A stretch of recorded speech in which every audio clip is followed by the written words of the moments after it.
Good morning. It is my privilege to share with you this morning just something I picked up in my Bible study.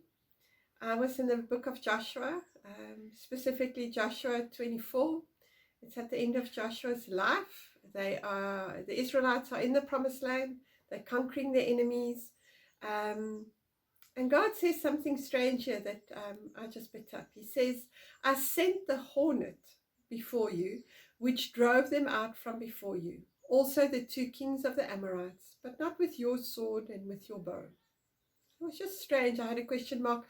Hornets? God sent hornets in front of them, or ahead of the Israelites. And it was very clear that God says, I went ahead of you and you didn't beat them with your sword or your bow. So I had a look.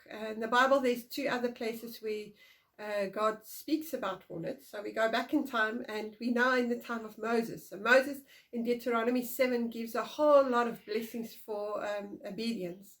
Please go read it. It's beautiful. But in the end, in Deuteronomy 7 verse 20, Moses says, moreover, the Lord your God will send the hornet among them until those who are left, who hide themselves from you, are destroyed. Again, God sends hornets. And those hornets even go find our enemies that's hiding. I like that. And then a little bit even further back, just after the 10 Commandments are issued by Moses. Moses gives a whole lot of rules from God to the Israelites. And he predicts, he says, and I will send hornets before you, which shall drive out the Hittite, the Canaanite, and the Hivite from before you. Okay, so sure. Okay, God sends hornets. What would hornets mean? What would it refer to? So I had a look in the Amplified, and I got some answers. The Deuteronomy 7 verse 20 in the Amplified says, moreover, the Lord your God will send the hornet, his terror, against them.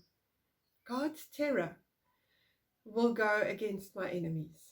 And in Joshua 24 verse 12, it translates in the Amplified as, I sent the hornet, that is the terror of you, before you. So I want to encourage you today. God got my attention with mentioning hornets, but he reminded me that his terror goes ahead of us. And as we grow in Christ-likeness, in realizing and knowing that Christ is in us, his terror in us is very powerful. We are a terror for the enemy and for darkness. I encourage you.